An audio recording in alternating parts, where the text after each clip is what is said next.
Good morning, members, and welcome to the Planning Applications Committee meeting of Wednesday, 29th November. This meeting is being live streamed and it will be made available on the Council website for public viewing. Those of you with mobile phones, can you either ensure they're switched off or on mute, please? Remote participants, please follow the good practice guidance, which includes muting microphones and switching off your video when you're not addressing the meeting. Writing speak in the Teams chat function when you want to contribute. If you're in the hall, you can do this on your iPhone or iPad. Please do not repeat contributions already made by other members. No material should be posted in the chat function if it is intended as part of the discussion. The usual standing orders apply, including that any votes will be undertaken by roll call. If any member has to leave the meeting, please either leave the Teams meeting for that period of time or write leave in the Teams chat function and then join when you rejoin the meeting so we can keep track on whether the meeting is quorate. All members should speak clearly and directly into the microphone when making contributions, and when referring to reports, please provide reference to the relevant page and paragraph to allow everyone to follow. Please focus contributions on areas where clarification is required or to propose an alternative to a recommendation. Usual standing orders apply, including that any votes will be undertaken by roll call. Members will already have received an email directly advising them that as there was an issue with a letter to all interested parties in respect of item 4, this item will now be considered at the 13th of December meeting instead, in order to allow all parties sufficient time to register to speak or have a statement read out on their behalf. I can therefore confirm that item 4, site adjacent to Challoch Farm, Liswalt, planning application for erection of 56 dwelling houses with roof-mounted solar panels, formation of new access, internal road and footpath layout, 153 car parking spaces, Suds Pond, services, infrastructure and landscaping, 23/1215/full, will not be considered at today's meeting. Tracy, can you confirm sediment and apologies, please?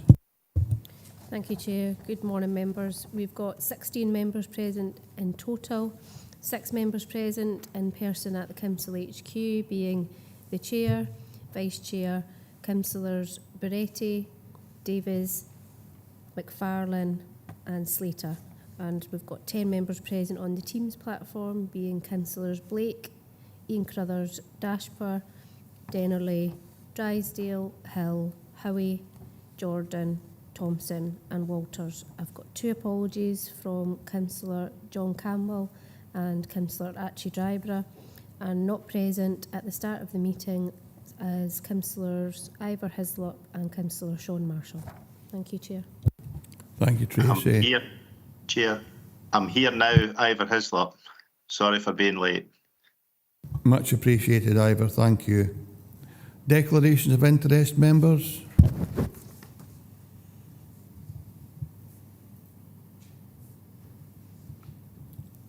There does not appear to be any. Minute of previous meeting of 11th October 2023. If that's a true record, members, are we happy to agree? Members in the room are acknowledging that's a true record. And we'll accept that that's a true record. We've approved the minute of the 11th of October. As there are no speaking items today, we do not need to go through the process explaining to members of the public how the system functions. So we'll move straight on to agenda item number 5. Agenda 4 item in your paper has been continued. Agenda item 5. Our Case Officer Robert Duncan. Robert, will you take us through your presentation, please? Thanks, Chair.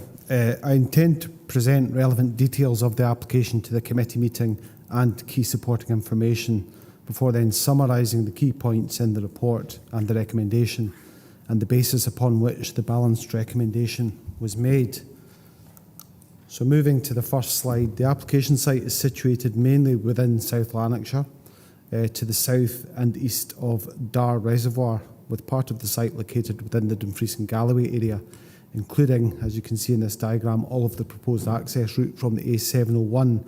So that's at the Timber Transport Junction near Rainhouse Moss. The next slide, this is the proposed site layout. The overall development proposal comprises 17 three-bladed horizontal wind turbines, each measuring 180 metres from base to tip. The elements of the proposed development located within the Dumfries and Galloway area would comprise 5 wind turbines, those being turbines 12, 13, 14, 15 and 16, new access tracks, a permanent anemometer mast and a proposed borrow pit area. The details of the proposal are summarised in the report at paragraphs 1.5, 1.6 and 1.8. Now hopefully in this image here you can make out where the boundary lies between Dumfries and Galloway and South Lanarkshire, but it's maybe clearer in future slides. So moving at the proposed turbine positions, this shows the 5 proposed turbines shown as the amber dots on this map within Dumfries and Galloway in relation to Moffat and the M74 to the east. The nearest proposed turbine would be located approximately 8.9 kilometres to the west of Moffat, and the element of the proposal located within Dumfries and Galloway is considered within the report at paragraph 1.7. The closest operational wind farm is Hairstains to the south, which appears as 04C30008 on the annotated map that you see in the slide. The Hairstains extension proposal, which are the red dots to the south, that was an application that was refused following a PLI which took place in 2015. It was a Section 36 application. The amber dots in the afforested area of the map to the east of the South Lanarkshire element of the DAR proposal relate to the proposed Rivox wind farm, which is presently the subject of a Section 36 application to the Scottish Government, in relation to which the Council received a formal consultation request on the 19th of July this year. The other thing this map shows is the location of the Southern Upland Way, which is shown with the dotted black line with the red dots in it as well. So that again is to the kind of south and the east of the proposed development. The next plan is showing the location of the Thornhill Uplands Regional Scenic Area, which is the dark shaded area on the left-hand side of this slide, within which the proposed 5 wind turbines within Dumfries and Galloway are situated. You can see where it says Lowther Hills broadly in the centre of this map, that kind of offshoot, if you like, of the Regional Scenic Area. The proposed 5 turbines within Dumfries and Galloway Council would be located in that area. The Moffat Hills Regional Scenic Area is located to the east of the proposed developments. That's the dark shaded area you can see just to the east of the M74 in this picture. So it's a separate unit, if you like. In relation to other implemented wind farm development, it should be noted that Clyde and Hairstains wind farms are situated to the north and south of an existing gap in the Lowther Hills area, which the DAR proposal would partly occupy.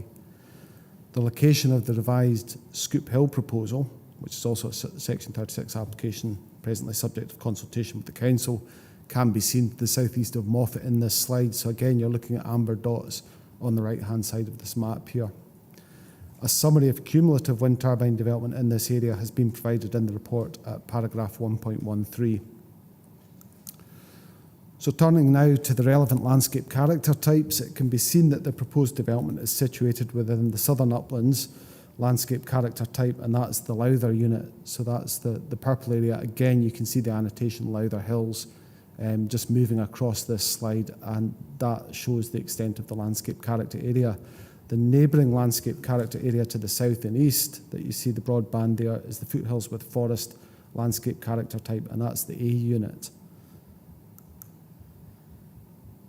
This is part of the submission, and it's showing a range of technical constraints that's been presented by the developer.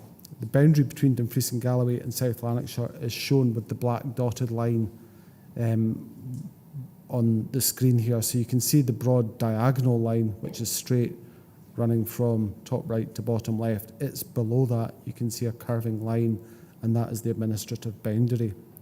The proposed turbines are shown as blue annotated dots on this visual. The proposed anemometer mast is shown as the blue triangle on this diagram. The green lines represent proposed permanent access tracks, and the olive green areas show areas with peat depths greater than 1 metre. The pink areas represent steeply sloping areas of the site, and the blue areas show a 50-metre buffer zone from watercourses and water bodies, so they're very much technical constraints. The orange cross-hatched areas on this diagram show areas of high sensitivity groundwater dependent terrestrial ecosystems, and the purple dots relate to archaeological features. So that gives an idea of the kind of background sensitivities of the site from a development perspective. Next slide, this shows the proposed wind turbine type. As discussed, it's a 3-bladed horizontal axis type. It's 180 metres from base to tip. The hub height would be 102.5 metres above ground level, with a rotor diameter of 155 metres. You might note the external transformer situated close to the turbine base rather than integrated with it, and each turbine would have a power rating of 6.2 megawatts. The next slide is a submitted drawing from the applicant. It shows the proposed turbine base, which would be made of concrete, and showing in the centre a 15 centimetre upstand above surrounding ground level. The maximum depth of each foundation would be 4 metres. Members should note in this diagram the lighter area is concrete and the darker area above that and surrounding the foundation is actually soil. The next slide shows the proposed indicative layout drawing submitted. It shows the substation area, which would be surrounded by a 2.5 metre high palisade fence, with elevations of this shown towards the bottom of the page. The compound itself would measure 25 metres by 50 metres, and it would also be bounded by a 2.5 metre high palisade fence. There would be a gated access, which you can see on the northern, well, the top side of this diagram with the gates on it, into an internal track leading to a car parking area. There would be a pitch roof control building and a larger shallow pitch roof building containing the 18 battery storage containers that are proposed. So that's a battery energy storage system, which is part of the development. It should be noted that this part of the proposal would be located in South Lanarkshire.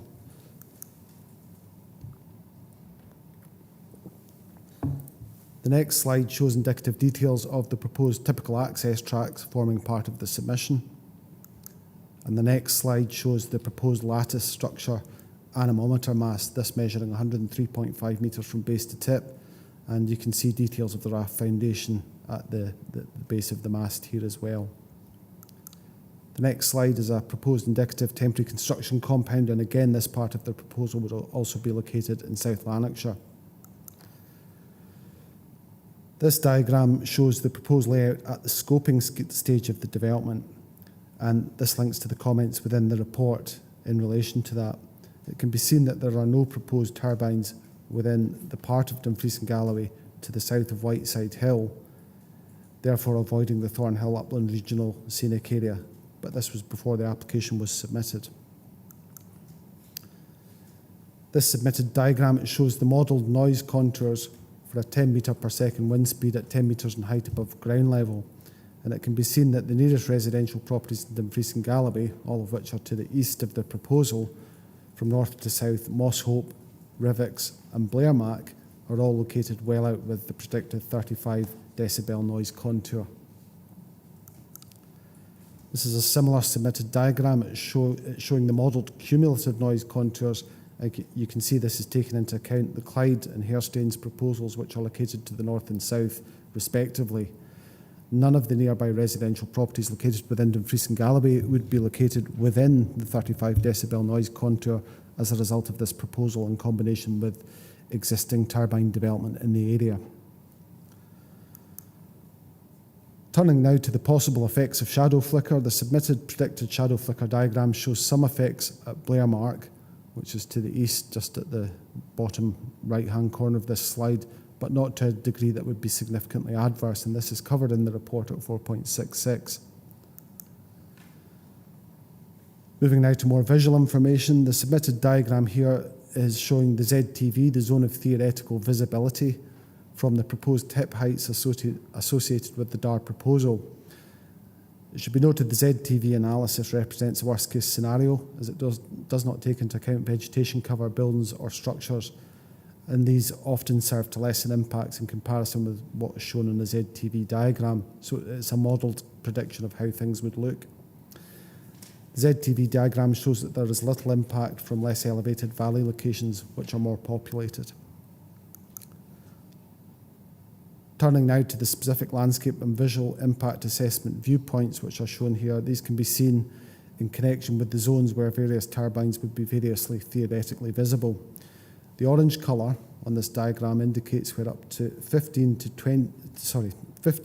17 turbines would be theoretically visible, in part to tip height. The yellow zone is 12 to 14, green 9 to 11, blue 5 to 8, and lilac 1 to 4. No proposed turbine would be visible in the areas shown in white on this diagram. Viewpoints 6 and 7, which you might be able to see on this diagram, show the situation looking west from a couple of elevated viewpoints located on the Annandale Way near the Devil's Beef Tub and on the watershed with the Scottish Borders Council area to the north. So viewpoint 6, which is what's in front of you here, is from Annanhead Hill. This is looking southwest in a bearing of 223 degrees, 7.8 kilometres from the proposed wind farm at its closest point.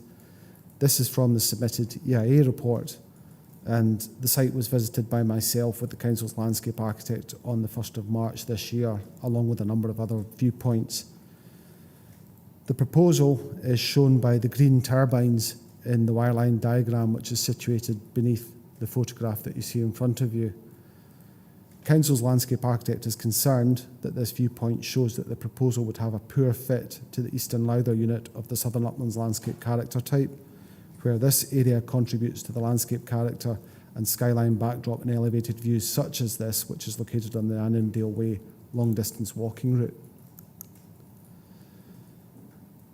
So looking at the same visualisation, my own annotation has been added here. So this is serving to highlight the presence of the Hairstains and Minigap wind farms, which is the arrow you can see on the left-hand side. Queensbury, which is the kind of landmark hill annotated in the middle, and Clyde Wind Farm, which is on the right-hand side of this picture as well. And the gap that presently exists between the two wind farms at this location, that's quite clear to see. The 5 proposed wind turbines which would be located within the Dumfries and Galloway area would be seen as shown in the wireline below, and I've annotated those, so those are the kind of darker arrows that have been put on below pointing to the green proposed turbines in the wireline. So from left to right, those are proposed turbines T14, T13, T15, T12 and T16. The Council's landscape architect, and again this is in 2.2 of the report, has described the proposed turbines 13, 14 and 15 as the most impacting on the setting of Queensbury. And finally, again, viewpoint 6. This is a photo montage of this viewpoint. It shows the proposed location of turbines. Again, I've annotated this with the arrows and the labels above. As a more general observation, it is noted that the pattern of coniferous forestry plantation and felling in this area that can be seen from here compromises landscape character and makes the landscape form less obvious. So moving now to viewpoint 7, this is from Chalk Rig Edge. It's further to the east. It's 9.3 kilometres from the proposed wind farm at its closest point, and this is looking southwest on a bearing of 229 degrees. Again, the proposal is shown by the green turbines in the wireline diagram beneath the photograph at the top. Again, this is a photo montage which I've annotated. It shows the proposed location of turbines, and again, Queensbury can be seen in the high skyline even in this view, just in the middle there, the middle arrow, with Hairstains and Minigap to the left and Clyde to the right. The proposal again is shown by the green turbines in the wireline diagram beneath the photograph. And this is a photo montage of this viewpoint showing the proposed location of turbines, again annotated by me. Queensbury can be seen in the skyline in this view, and the Council's landscape architect has described, again, proposed turbines 13, 14 and 15 as the most impacting on the setting of Queensbury from these high-level viewpoints.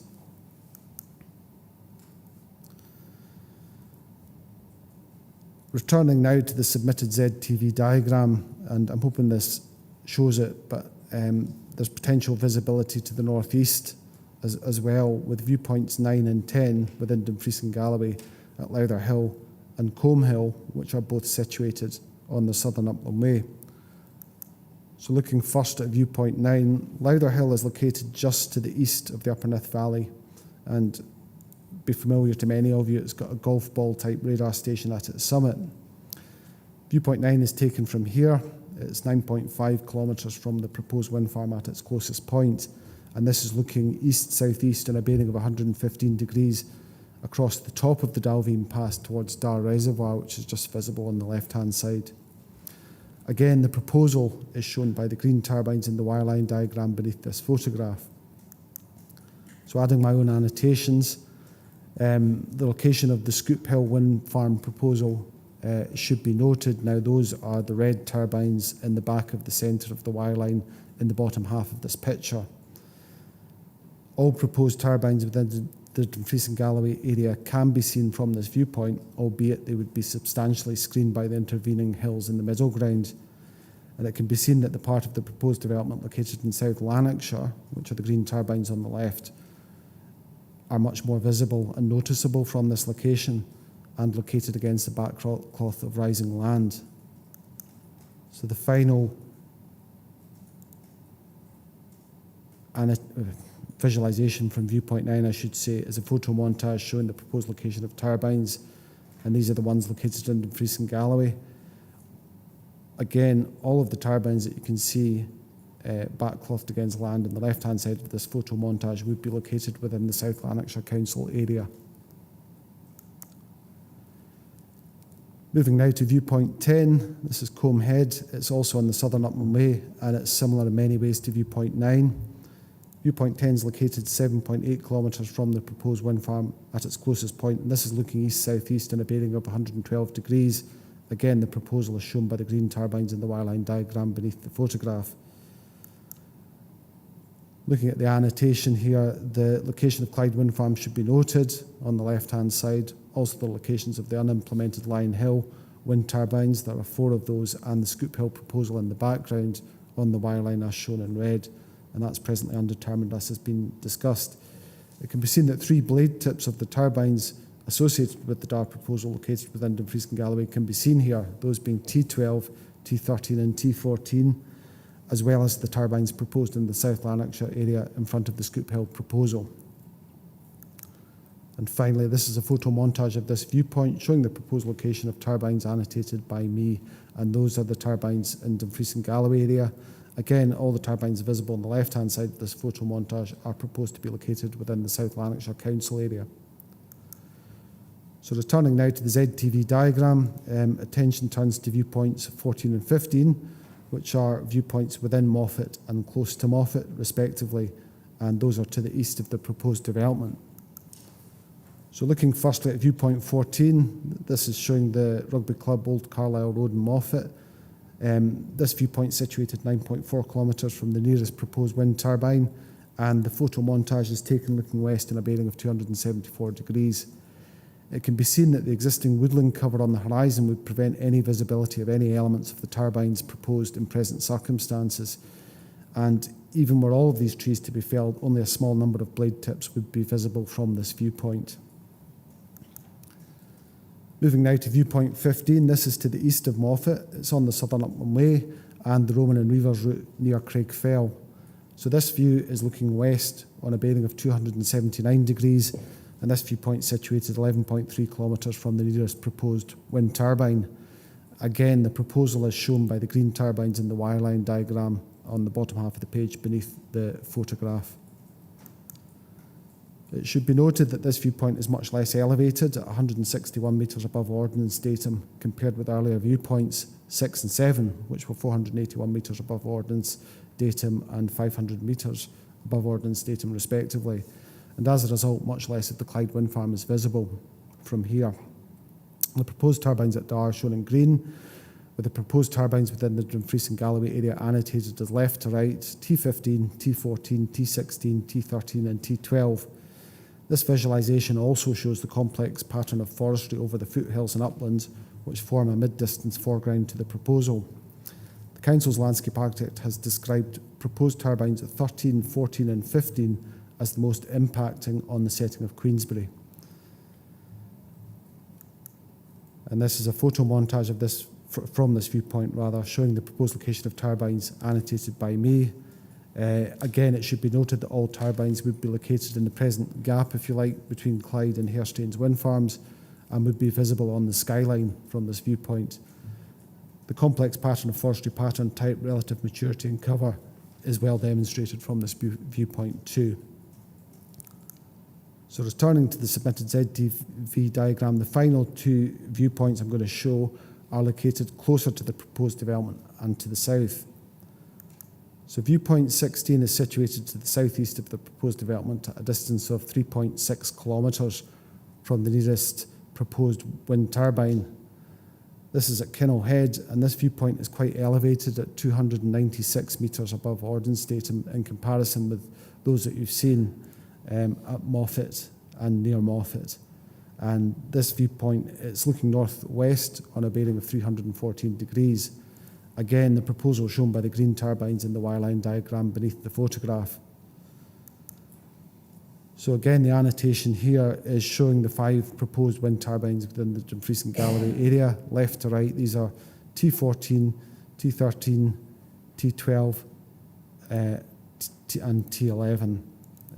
I think it's only 4 actually that are visible from this point or in part. It should be noted that 3 proposed turbine hubs would be visible from this viewpoint, with the other being a blade tip. And this is a photo montage of this viewpoint showing the proposed location of turbines as annotated by me.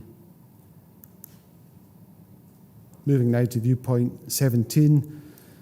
This is the view from the summit of Queensbury, which we've seen a lot in the other photo montages, and this viewpoint is located at a distance of 3.3 kilometres from the nearest proposed wind turbine, which is proposed turbine T15.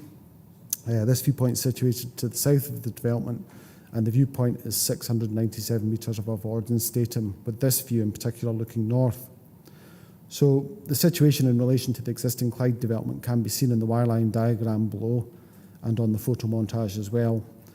Just for reference, the nearest Clyde turbine is located at a distance of approximately 10.7 kilometres from the summit of Queensbury.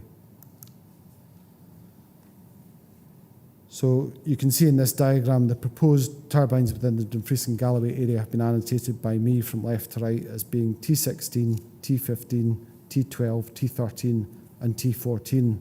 So those are the ones annotated by the dark arrows in the bottom of the picture. The Council's landscape architect has described proposed turbines 13, 14 and 15 as the most impacting on the setting of Queensbury, including views from the summit.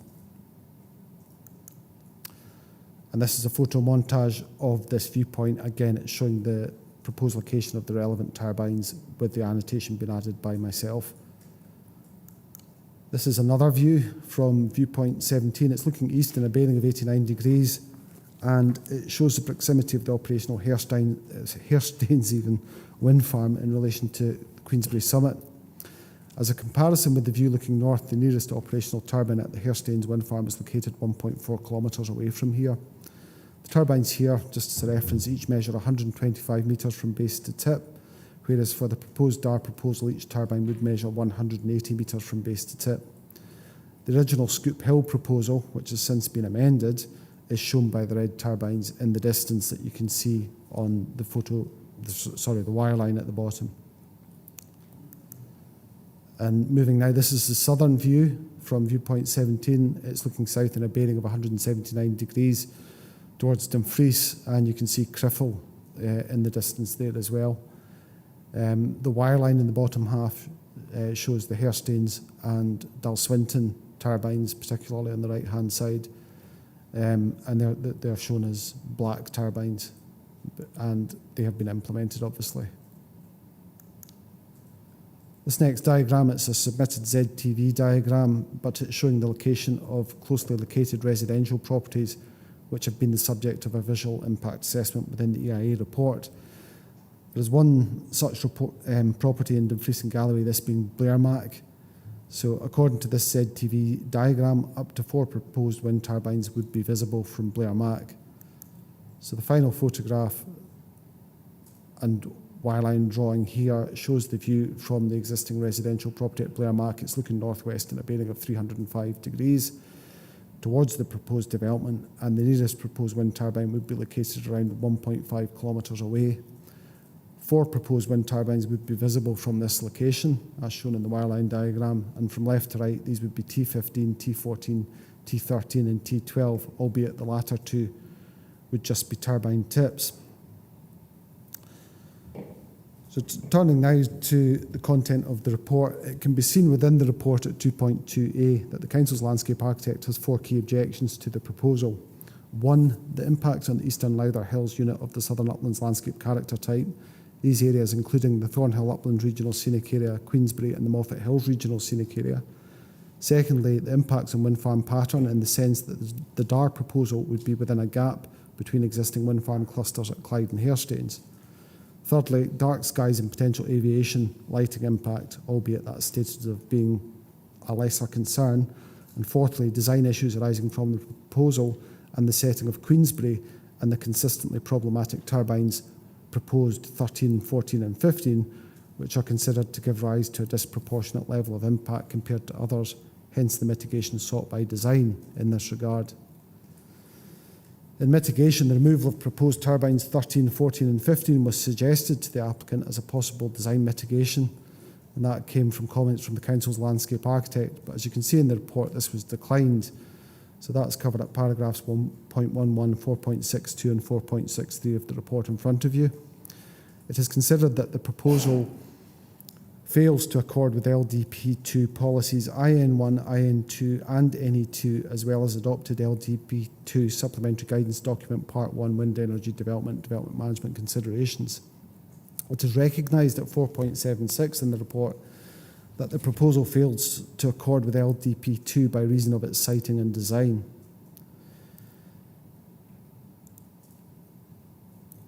In arriving at a recommendation, I would direct members to 4.77 of the report. If you just bear with me,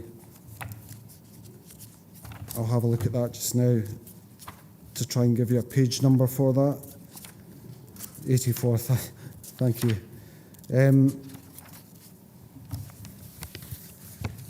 I'd like to read out 4.77 because I think it's key in terms of my recommendation here. And I've said in this case, the key questions in reaching a conclusion and a recommendation relate to whether these adverse impacts are localised, whether appropriate design mitigation has been applied, and whether or not, as part of a balanced consideration, these adverse effects can be outweighed by positive social, environmental or economic benefits associated with this proposal.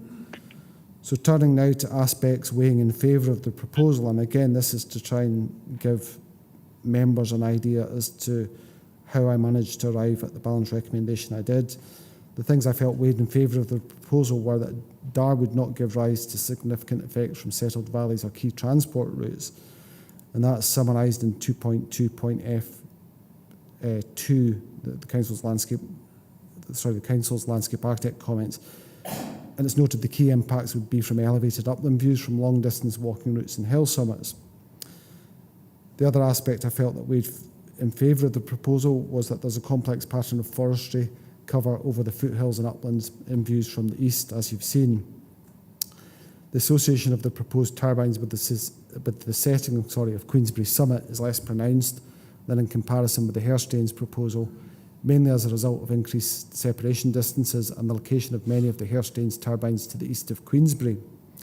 Further, longer distance views from the southwest towards Queensbury are presently compromised by the intervening presence of the Dalswinton wind farm, and it's noted that the close proximity of the Hairstains extension to Queensbury was considered to be unacceptable following a PLI, and that was shown in slide 5 that you've seen today, which showed the red dots. The other thing that I think weighs in favour is the fact that a gap of around 3 kilometres would be retained between the nearest turbines proposed as part of the DAR proposal and Hairstains wind farm. It's considered that the existing developments at Hairstains and particularly Clyde are located more prominently from certain viewpoints, particularly viewpoints 7 and 15. I've also noted that South Lanarkshire Council has not raised formal objection to the proposal, and that the landscape character type there is similar, and that it is also designated as a special landscape area. The proposal would represent a national development by virtue of its proposed generating capacity of 105.4 megawatts, and this is considered significant and positive when balanced against the localised harm that would arise. The proposed turbine lighting would mainly impact upon more elevated parts of long-distance walking routes and other summits and hill walking routes, rather than from existing settlements and other residential receptors. And I've also noticed that the Council's landscape architect has advised in her response, summarised at 2.2g, that this is a balanced case in terms of acceptability from her perspective, and that the removal of proposed turbines 13, 14 and 15, as we had pursued, would have been considered an acceptable mitigation measure and sufficient to provide an acceptable compromise that would not have attracted objection, in addition to which the response has not fully considered MPF4, which has been part of the development plan since the 13th of March this year. So the landscape and visual case has always seemed to me to be fairly finely balanced in terms of acceptability in this case. Turning now to MPF4, MPF4 is clear that in that it states significant weight will require to be placed on the contribution of the proposal to renewable energy generation targets and the greenhouse gas emission reduction targets. In relation to landscape and visual impacts, MPF4 advises that where impacts are localised and or appropriate design mitigation has been applied, such effects will generally be considered acceptable, and that's in policy 11, party point 2. 4.38 of the report I think is also significant because for me it reflects the key points arising from the recent PLI decision at Shepherd Rig and Sanker 2 and what I took from those from my own reading of them, and I did place a lot of weight on those decisions and the content of those reports when I prepared my recommendation for you. The reason being really they've been the first two decisions we've had for wind farms which are Section 36 applications since MPF4 became part of the development plan. So I was particularly interested to see how the reporter was going to balance that. I mean, looking at 4.38, I could read that out for you, or I could leave it, Chair, and we could come back to it if you like. But I think that part of the report is critical because I think it helps explain why I've arrived at the recommendation I have, whereas it's maybe not so obvious other parts of the report. My own view is that the set of relevant circumstances and considerations is not dissimilar in this case to that arising in relation to the Shepherd Wind Farm proposal, which was approved by the Scottish Government following the PLI report, and that was a report that was prepared by the Deputy Chief Reporter of the DPEA earlier this year. Obviously every case is different and falls to be considered on its own merits, but I couldn't help but see there were similarities there in particularly in the visual impact aspect, the recreational aspect, and the fact this was going to impact on one of the key summit, if you like, landscapes within Dumfries and Galloway. The benefits of the proposal have been set out in the report at 4.45, 4.46 and 4.47, and I'm quite happy to return to that if members have any question about that. But certainly the overall conclusion I've reached is that the Council should not object to the Darwin Farm proposal in its formal consultation response, subject to the recommended conditions attached. And I'm quite happy to answer members' questions if that helps, Chair. Thanks very much for that, Robert. I have David Slater and Keith Walters. David and then Keith, please. Thank you, Chair. I must admit I have to congratulate the photographer of taking really beautiful photographs of our area as such in South West Scotland. So I can understand why a number of people are raising issues about this, because we appear to be becoming the council of wind farms. It's a continual process. More and more companies are putting in applications for wind farms, but our electricity is not getting any cheaper. So what I'm really saying is I can understand why these people are here today. Because this is a question for the case officer, David. Well, okay. That's what I'm saying. I'm asking the case officer, this is a beautiful part of our countryside. We've got a lot of windmills here already, and they're still trying to put more. and more and more. So when's it going to stop? Is it going to stop? And the fact is, electricity's not getting any cheaper anyway. Thank you. If that's relevant to this particular agenda item, Robert, answer it. If no, we'll get that in another forum. Thanks, Chair. I mean, it's a good question. I don't know when we're going to stop getting applications for wind farms. This is a Section 36 application made to the Scottish Government. The Council are a consultee in that process. You know, my role in the process is to give a recommendation to you today based on internal consultation responses and what I know of other decisions that have been made, and drawing on the recently introduced MPF4. So I appreciate the question. There are a lot of wind farms in Dumfries and Galloway, but I'm required to, if you like, prepare a report on cases that I have when they come in and try and make a recommendation to you today. That's really all I can do. Just one more question to, if I could please. David? It says the battery units are split between two councils. So how does that work? Does both councils have to agree? Or does one have to agree first, does another one agree? Or if one refuses it, what happens? You said the battery units were split between two councils in South Ayrshire and here. So what's the position in that as regards planning? Because obviously two councils will have to make decisions in this. If it's not for you, Robert, I'll get David to answer that. Thanks, Chair. My understanding is from previous cases where you've got a Section 36 proposal and that covers two local authority areas, which it does in this case because it's over the watershed. So some of it is within South Lanarkshire, some of it's within Dumfries and Galloway Council. South Lanarkshire Council have not objected to this proposal, so that means that a PLI is not triggered in that case. In this case, if the council is minded to object, then it may trigger a PLI. But as per the report, if you look at the background section, the advice I've received is that it wouldn't necessarily be the case. The advice I got from the Scottish Government was on page 40, paragraph 1.3, that's the advice, that if the council are minded to formally object to the proposal, the Scottish ministers will consider this response together with all other relevant information and could opt to either progress the application to determination or cause a PLI to be held. So there's the possibility of a PLI if the council raises objection today, but it's not guaranteed. Thank you. Thanks, David. I have Keith Walters and then Pauline Drysdale. Keith, please. No, I don't have a question at the moment. Thanks.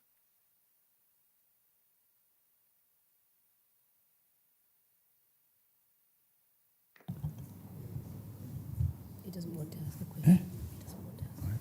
Okay, that's fine, Keith. Thank you. I have Pauline Drysdale and then Councillor Barretti. Pauline, please. Morning, Chair. Morning, members. Just a quick question for the officers with regards to the application from the Scottish Government. You'll remember, I think it was about 3 years ago, we had a planning application in for a number of power transmission pylons, and that went to further investigation because it had to be submitted as 4 separate applications. Why, David and Robert, is this not 2 separate applications? Because it's obviously across 2 councils. I just need a little bit of a better understanding as to why that's the case. Thank you so much. Robert. Thanks, Chair. Happy to answer that. But because of the scale of the proposal in terms of its electricity generating capacity, it's submitted under Section 36 of the Electricity Act to the Scottish Government. So the Scottish Government are the relevant authority in terms of making the decision. If it straddles 2 or more local authority areas, each of those local authorities is consulted on the merits of the proposal, and that's obviously what you're considering today, whether the council are minded to formally object or not.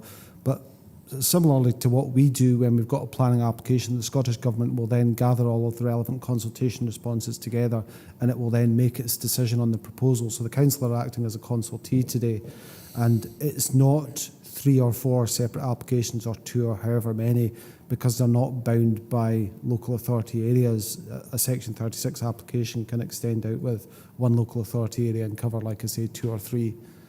So I think that's the key distinction. This isn't a planning application. We're being consulted by the Scottish Government on a Section 36 proposal made under the Electricity Act of 1989. Thanks, Robert. Thanks, Pauline. Councillor Barretti, Tony. Thank you, Chair. Thank you, Robert. I'm impressed with your delivery of that and didn't stop, which is brilliant. Page 85, 481.481, as you have directed us towards that.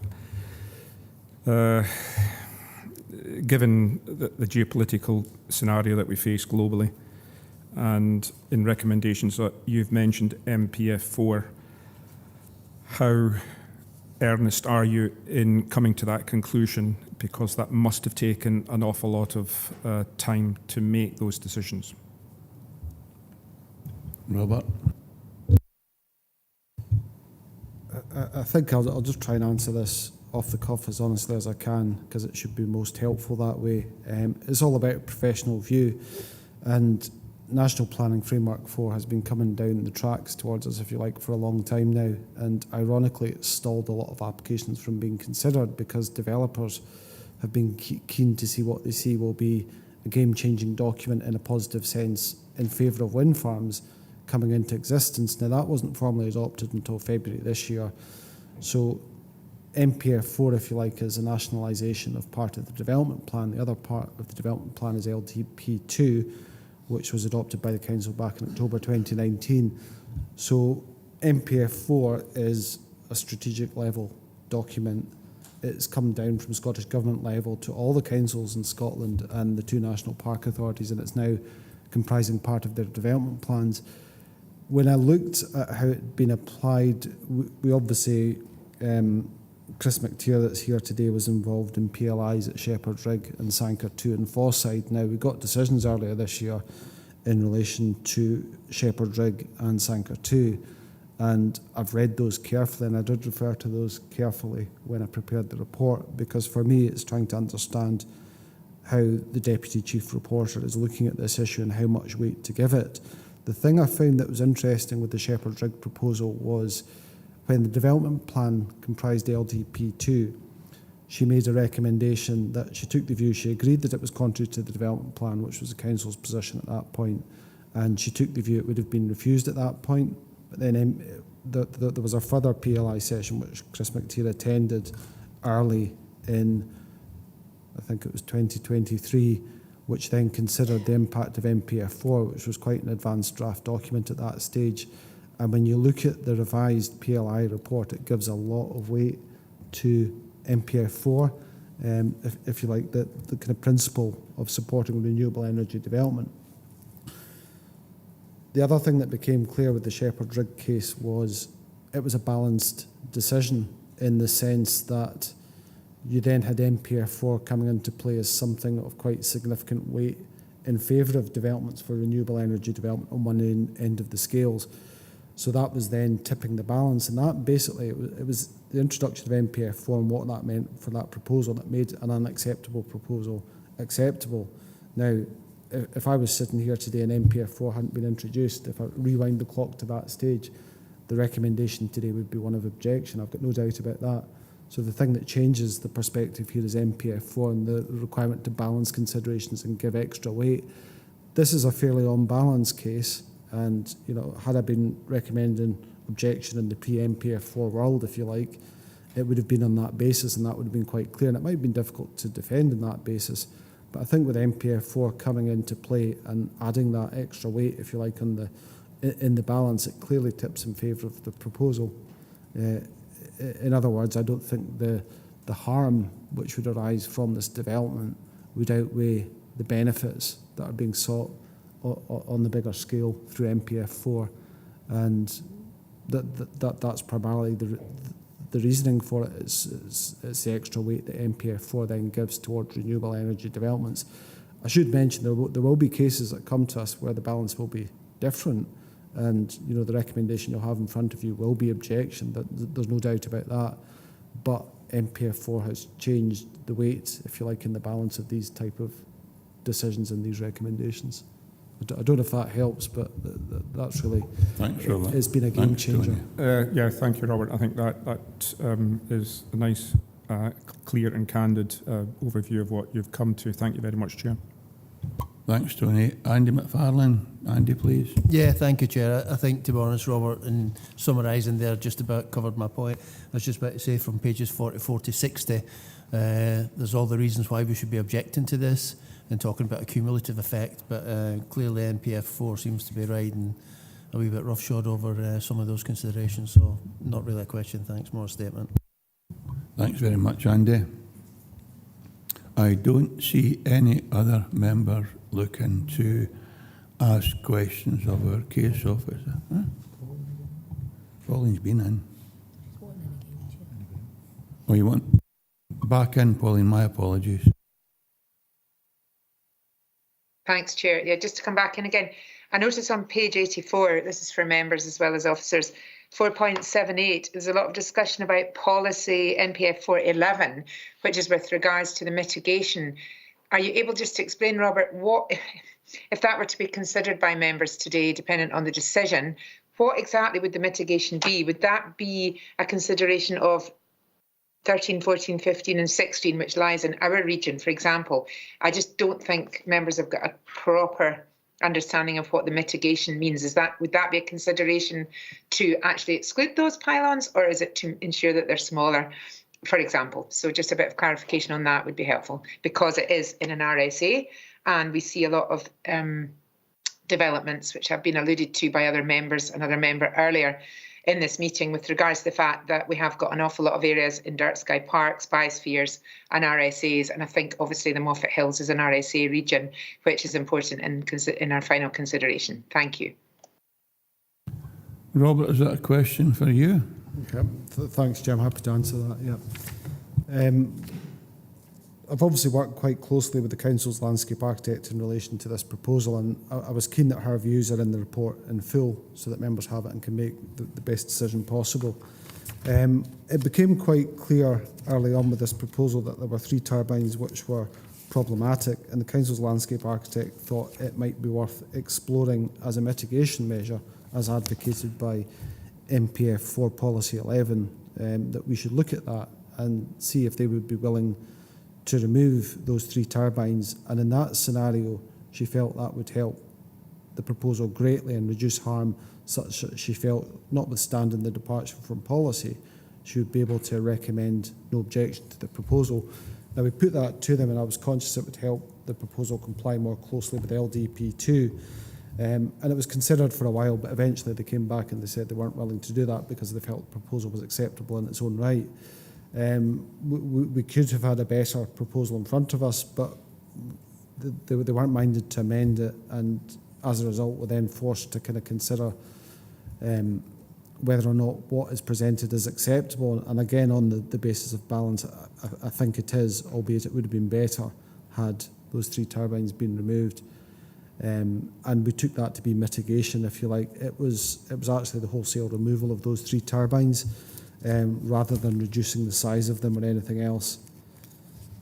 The other thing to note is that at the scoping stage, those turbines weren't located within that part of Dumfries and Galloway Council, so it only came at us, if you like, within the detailed submission under the Section 36 case. I hope that answers the question. It's really helpful. Thanks, David. Thanks, Chair. That's fine. Thanks, Robert. And as Robert said at his presentation, it's an unbalanced judgment Robert has made, and if members are not comfortable with that, then you're entitled to put forward an alternative view. If there are no other registered speakers, we are in session, members. If there are no proposals forthcoming from the floor, I will take it that we are content to agree the officer's recommendation and raise no objection. Pauline Drysdale, please. I think Keith was first, Chair. Keith first. Yeah. Keith? Thank you, Chair. Yeah, I can see that it's a difficult balance, and the report's really well balanced, because the first sort of 20 pages, we're thinking, yes, this obviously we should be objecting to this. And I don't think we should be trying to sort of second guess the reporter or the possibility of an LSI. And I can see why the MPF4 has been seen as balancing against, but there are bits of the MPF4, like policy 4, which clearly says it development proposals which, by virtue of type, location, or scale, will have an unacceptable impact on the natural environment will not be supported. And as I say, it's a balance between those, and I think we should be objecting. I don't see why we, on balance, I think we should formally object. I have Pauline looking to speak. Keith, I'll come back to you and see if you have a form of words that will support that objection, or it will follow a planning policy. Pauline, please.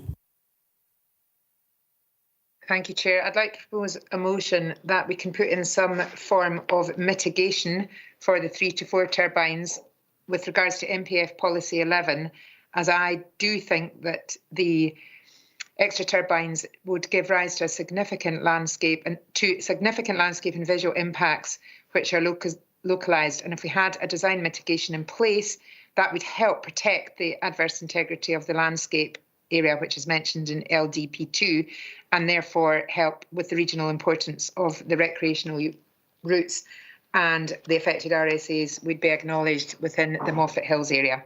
So I don't know if that's possible, if it has to go through as one whole proposal, or if we can consider some kind of, I'm not calling it an amendment, what's the word I'm looking for, some kind of proposal whereby the last 4 turbines can be considered in terms of mitigation. Thank you. I'll ask David, but I don't think we can place at this moment a condition that hasn't already been presented to us. But Keith Walters has a proposal to refuse, which is understandable if we can get formal words from him. Can you help with Pauline's suggestion, David, please? Thank you, Chair. I would suggest that really quite clearly Robert has gone back to the applicants here and requested the mitigation. That has not been agreed. So really what is before members today, that's the final proposal. So members have the option of either accepting the recommendation here or objecting to the application. I don't think it would be reasonable to try and not object on the basis that they delete turbines that they're not agreeable to remove. Does that make sense, Chair? Yes, although I did think that we could place a condition, if it were fair and reasonable, that, for example, turbine 16 could not be placed on in the final proposal. But I know we're only a consultee here. We are not making a planning determination. And it's a simple exercise, as far as I'm concerned. We either support the proposal and the officer's recommendation, or we object. And I don't think, like David, I don't think we should look at mitigation measures. We should simply either agree to support the proposal or formally object. If that helps, Pauline, and I'll come back to Keith and see if he's got a form of words that he can put forward as a reason for objection, and then I'll see if we can find a seconder. Thanks, Pauline. Ian Carruthers. Thanks very much, Chair. No, really interesting debate, and it is on balance. But I would side with Keith on this particular occasion, and I think the public local inquiry, if we are to object in regards to those 3 turbines in particular, that would give us a chance for that to be teased out and fully considered. And actually, then through that inquiry, it might be a decision that Scottish Government would undertake. So I've not got the formal words, Chair, but I mean, I think it's, in simple terms, it's mass and scale is too large, those three particular turbines. But I would support Keith in this occasion and second his motion, if that's competent. Thanks, Ian. I think the only thing is there is no guarantee there'll be a PLI because your paper says quite clearly we're out of date and the reporter or the Scottish Government will decide whether or no there's a public local inquiry or whether they just ignore a representation because it's out of date. But that's a matter for another day. We simply have a proposal here to refuse once I get the wording from Keith. Unless you have a I'll bring Keith in and then I've got Councillor Slater. Keith. Well, my proposal would be on that we would be opposing it because it is against policy 4 of MPF 4, which sets out that development proposals which will have an unacceptable impact on the natural environment will not be supported. I'll ask David if that fits. David?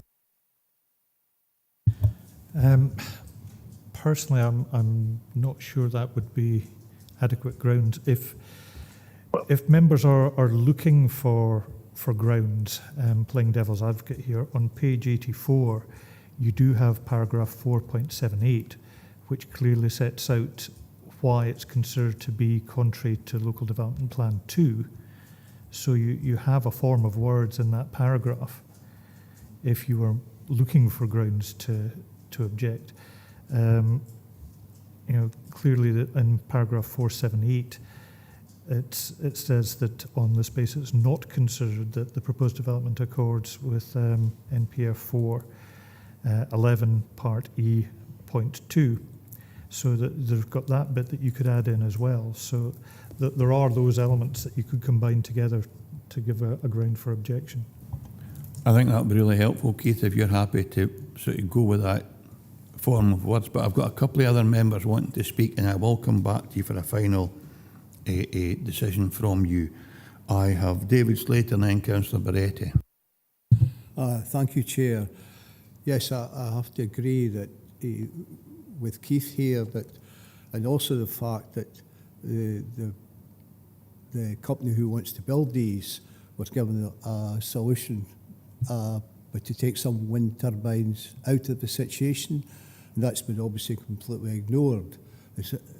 One gets the impression this is what we're going to do and we're going to do it, and I think that's one of the reasons I would object to it as well. Thank you. Okay, Councillor Barretti. Yeah, thank you, Chair. I would suggest we go with the offer's recommendations based on 4.81 on page 85. And if there are recommendations, fine, but I would go with offer's recommendations. Okay, do you have a second? Although I don't have an alternative proposal yet, but I'm sure there's one forthcoming. Keith? Sorry, what is it you're looking for from me now? A seconder? Just to confirm that the advice you got from David was something you'd be content with.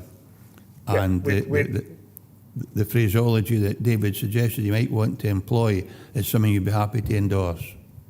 Yes, so we'd be using NPF for policy 11 as our grounds for objection rather than the policy 4, which I'd picked up on, yeah? Yeah, I think David referred to LDB too.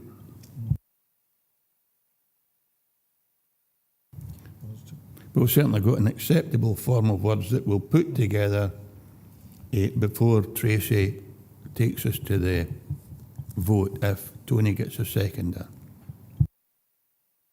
Thanks. In the meantime, Pauline Drysdale.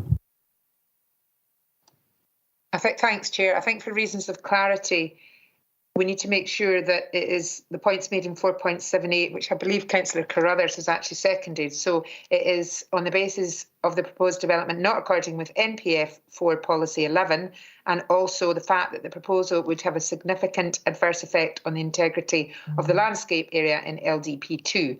So it's both of those, and I think that would need to be stated in terms of a legal form, with the endorsement of legal, so it doesn't come back as has happened in the past. But I'm sure David and Robert know exactly where I'm coming from on that one. Thanks, Chair. But I think it's already been seconded, but you can correct me if I'm wrong. Thank you. Thanks, Pauline. I wouldn't want us to get into a mess here, because clearly there are grounds if members want to object to this, and there are clear direction from our case officer. Before I bring in Councillor McFarlane, again, Laura Whitelaw, our legal advisor, wants to speak. Laura? Thank you, Chair. It's also a point that Councillor Drysdale said there. If members are looking for it at 4.76, there's wording in relation to the local development plan 2 policies IN1, IN2 and NE2, which could also be used. If you're happy to accept that, Keith, at least we've got a proposal to refuse based on the grounds that officers have given us guidance on. I was happy to agree with Councillor Drysdale there that we'll be using the statement from 4.78, which mentions MPF for policy 11 and also MPF for policy 4. I'm happy to add the other thing which Laura has suggested as well. If it's all about adding weight to our objections, because as you say, there are a large number of objections within the report. Okay, Keith, so as you combine those two paragraphs, and you have advice from Laura as well that formulates the basis for your objection. So I'm now looking for a seconder for your objection, and I'm looking a seconder for Councillor Barretti's proposal to go with the officer's recommendation. Andy McFarlane? Chairman, I was just saying I did second Councillor Walter. Who's that? It's Ian Crothers. Ian Crothers, thank you. Okay, so a seconder for Keith Walter's motion to refuse. Andy McFarlane? Yeah, I would have been happy to second that as well. Whilst I'm loath to go against the officer's recommendations, I do feel that he made such a compelling case, and that was the point I was making before we came in session, that, I was reading through this and thinking we're going to be objecting to this, because I do think that the cumulative effect of this development combined with Hairstains and Clyde, etc., and the visual amenity and whatever, it just supports that we should challenge this. And whilst NPF 4 has come in and as I suggested earlier, appears to be riding roughshod over all the previous considerations, I do think that even notwithstanding that each application should be decided on its merits, that we could be putting in our own minds that this is perhaps the way to go. And if NPF 4 is there, that things will be going through, and I know, and I don't really think that's the case. I think we really do need to look at each of them in their own merits. So I'd be happy to support the objection. Thank you. Thanks, Andy. In that case, I'm looking for a seconder for Councillor Barretti. We're now at the stage of determining this. David, do you want to second Councillor Barretti? You're not using your microphone, but it's fine. It's seconded anyway, so it's fine. So, if there's no seconder for Councillor Barretti, you're entitled to register your dissent, Councillor Barretti. It's the decision of this committee that we refuse this application on the grounds set out in the objection. I'll ask Tracy just to confirm what that is, and if Councillor Barretti wants to register his dissent, he can indicate that to you.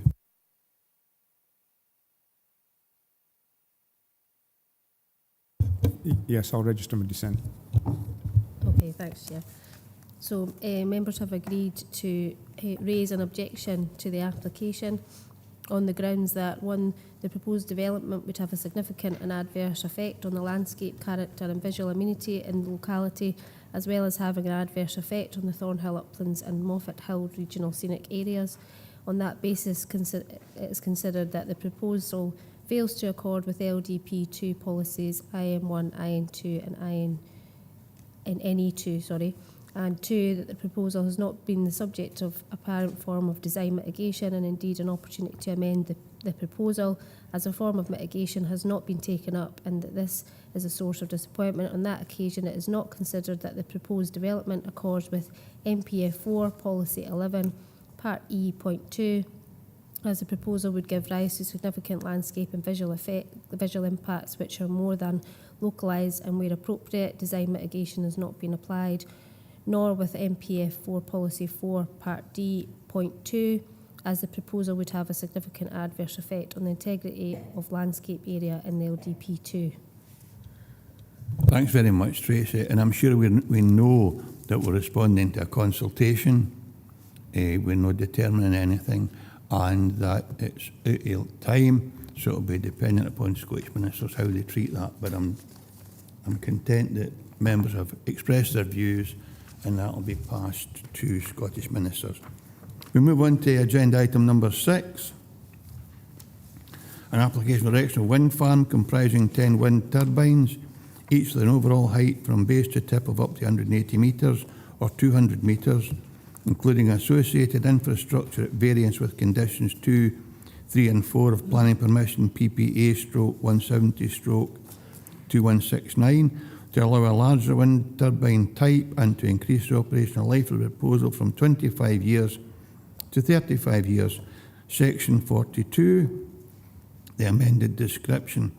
At land at Glenshimmeroch Hill and Kilnair Hill, St Johnstown, Alderai, Castle Douglas. It's a Section 42 application, and the applicant is not Dumfries and Galloway Council, as it says in our papers. It's Energy Contours. That's just a typo.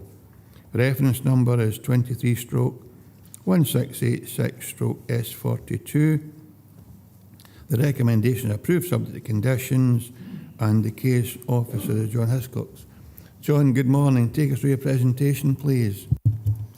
Good morning, and thank you, Chair, for correcting that mistake for us. Yes, an application under Section 42 of the 1997 Scottish Planning Act. Now, this application would adjust the current extant planning permission last granted by reporters at DPA in March this year. It requires consideration by the committee because the effect of granting would potentially result in a new full planning permission for major development. The committee is advised that planning history through appeals at Glenshimmeroch has allowed the original 10 turbines at 149.9 metres to be increased in height, first to 180 metres and 160 metres in February 22 through appeal, and then to 200 metres and 180 metres to tip height in March 2023. And that's 6 turbines approved currently at 200 metres and 4 at 180 metres.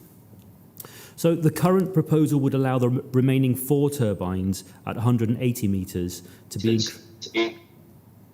be increased to 200 metres, with the potential to extend the gigawatt hours per annum from 170 to 175. In addition, the lifetime of the wind farm is proposed to be extended from 25 to 35 years, with conditions 2, 3 and 4 to be updated to correspond with these changes as set out in the report. Okay. Moving to the first map there, this is really to refresh the committee's minds of where this is. You can see the A702 running from the bottom left or mid-bottom left to the top right of the screen on this location plan. You can also see the B729 road, which runs from Moniaive westwards, and you can also see St Johnstown of Dalry there to the bottom mid-left corner. You may be able to see in green there in the sort of left centre the location of the Southern Upland Way, running generally from north to south. And also you can pick out the text there which indicates in black capitals the Glen Kens on a diagonal close to the A713 to the left hand of that picture. Okay.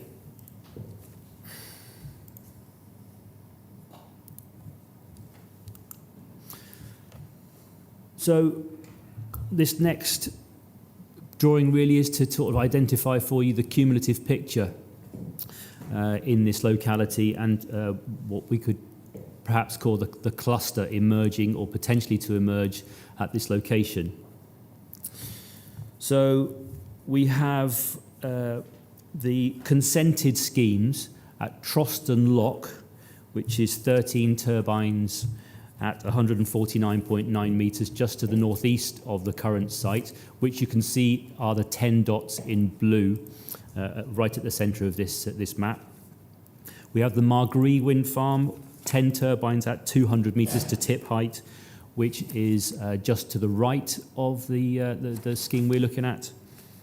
And then you've got the proposed Divot Hill wind farm, which you can see the orange dots just to the southeast of your current site. That's currently at appeal, and officers have concluded their appeal submissions very recently on that one. That is, in fact, a non-determination appeal. You should note that the locations of the viewpoints we're using today are on this map, if we need to return to it, so you can get a bit of clarification as to where we're looking from in the montages that we'll be looking at later.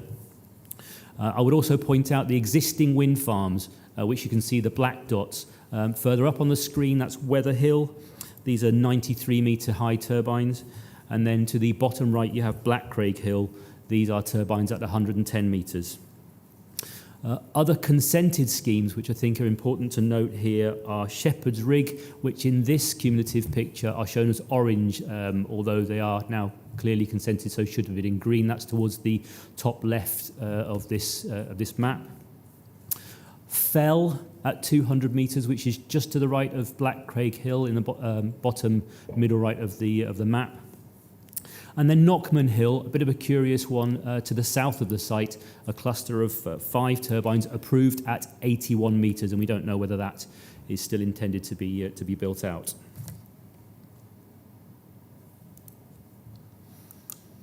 This next map, not particularly clear, but it's really just to highlight the sort of the lay of the land here. You've got the access route coming off the B729 to the left.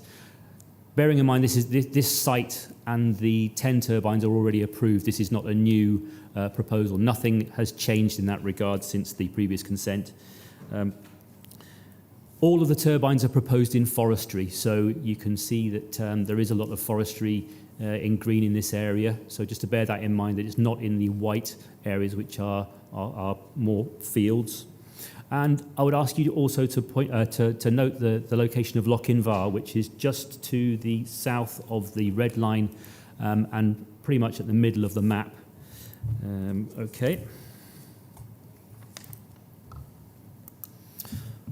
Hopefully this one will give you a little bit more of an understanding of the layout of the wind farm. And it's 10 turbines, borrow pits, access tracks, and a compound.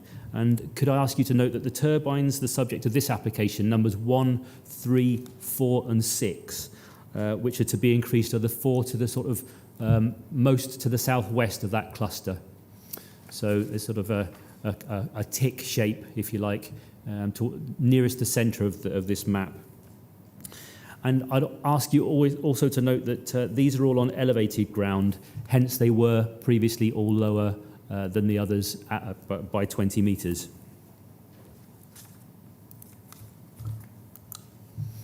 Typical turbine elevation, 200 metres to tip.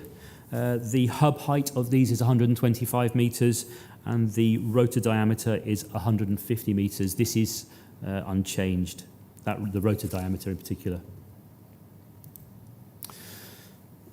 So moving on to the visualizations, I am aware that these are not always as helpful as they might be looking at them in reality, but I'll try my best. And I think also with these, it's important to look at the landscape on them, even if the turbines are not particularly prominent. And I have these with wireline drawings as well, which using those, we should be able to to have that whole sort of picture in our heads. So this first montage is at Culmark Hill, which is on the Southern Upland Way. The 4 turbines on the right-hand side are the ones which are increasing, so the 6 to the left are staying as they were. This viewpoint, as I said, is on the Southern Upland Way, and it's looking southeast towards the development, approximately 2 kilometres away. And could I ask you to note in this one the change there from the sort of open ground to the forestry? And what you might be able to pick out is that the turbine furthest to the right shows typically how they would be keyholed in. Although, of course, forestry is not static, it will change over time, so we can't expect it always to look like that. I would ask you to note the general hub pattern, and perhaps this is easier to see in the wire lines. Again, thinking that it's the 4 turbines furthest to the right that we're looking at here, and just to note the hub pattern, the top wire line is as approved, the bottom wire line is as proposed now, and I think in particular just to look at the way that the pattern of hubs go from right to left, dropping first, rising again, dropping again, rising again, and then you have the sort of the cluster in the left-hand part of that picture which don't appear quite as tall because they are a little bit further away. You should also note on this one that the Black Craig Hill turbines are visible in the background there. They are 110 metres in height and 7 kilometres away, whereas, as I say, the nearest turbine here in this development is 2 kilometres from where you would be standing on Culmark Hill. Your next viewpoint is at Thingland, or near Thingland. That is 2 kilometres away, looking southwest towards the development. Okay, and again, really, this montage, it's useful, but it should be complemented by these wire lines. Help me to explain. So, going from right to left, T1, which is one of the turbines being increased in height, is just behind T2. So again, you've got to think that the top part of the picture is as consented, the bottom part is as proposed now with the 20-metre increase. So to the right-hand side of the screen, it's difficult to see, but the 2 turbines, 1 and 2, are kind of overlapping. T3 is to the left of T1. That is another one which is increasing in height, so that's the single turbine moving in from right to left. And then T4 is behind T5. And T6 is behind T7, and we're not looking at T5 or T7. We are looking at T1, T3, T4, and T6. And I would just ask you to compare these visualizations in terms of the amount of change that is perceptible. Your next viewpoint is at Lochinvar. Appreciate that it's getting more difficult to see these, but that's not a bad montage. And I noticed coming up from Carlisle this morning, looking at some of the turbines you could see on the way, just generally in the landscape, that sometimes they will appear as white, sometimes they will look dark grey, almost black, depending on where the sun is. So to bear in mind that that's why some of these representations, these visualizations do vary. So this is 2 kilometres away looking north from Lochinvar. And the application relates to the 4 highest turbines in the left-hand side of the screen. So again, comparing what's approved at the top to what's proposed now at the bottom, I would ask you to look at the hub heights and that general sort of pattern across the appearance of the wind farm. And I would explain that the application relates to the 4 highest turbines in the left-hand side of the screen. Okay. Moving on. Again, on the Southern Upland Way at Culmark Moss. This one starts to get less appreciable, but hopefully again will be clearer in the wire lines. This is on the Southern Upland Way, around 3.5 kilometres to the northwest, so looking southeast towards the development. And in this picture, the turbines of most relevance are the three furthest to the right or right of centre. It would appear that the 4 turbines there which are more pronounced are potentially the ones you're looking at, but you're not. The left-hand turbine of those 4 more pronounced turbines is T2, which is not changing. T6 is second to the left of that. Okay. We have a few more to look at, but as we go further away, you'll, and I'm moving sort of outwards, if you like. So viewpoint 6, again on the Southern Upland Way at Boguemore, and this is more useful perhaps just to look at what the landscape looks like as it opens out in front of you. And again, you can see the forestry in the middle centre of the screen.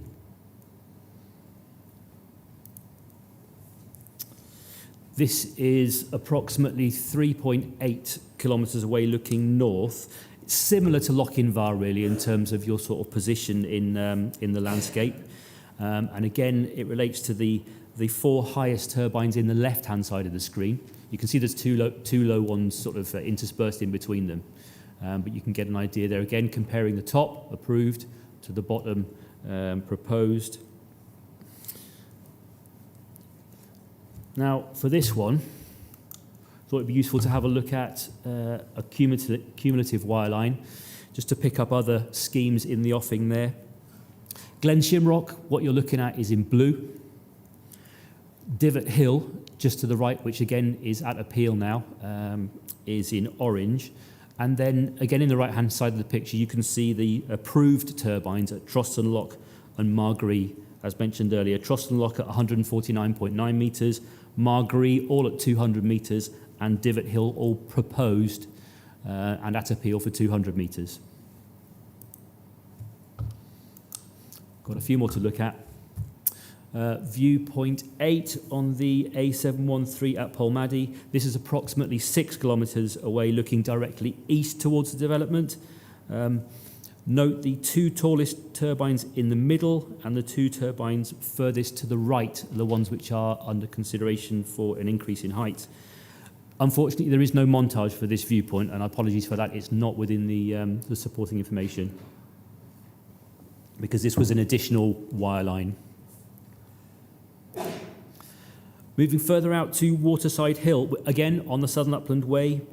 Please note I visited this location about 5 or 6 weeks ago by myself, and there was reasonable visibility, so you could get an idea of the scale of the landscape and what is in the ground in between you and the site. So, apologies. We got a Waterside Hill. This is approximately 7.5 kilometres away, looking northeast towards the development.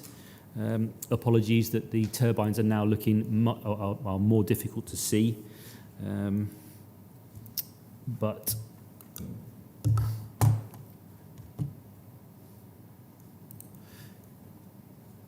using the wire lines there, again you can compare what the turbines look like in as approved and as proposed, and again with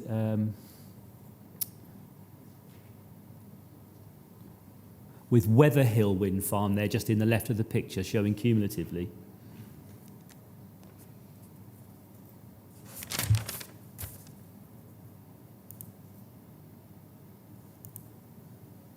Apologies.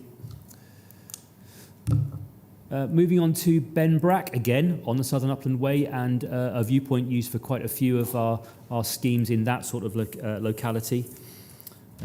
This is 8 kilometres away, looking south towards the development.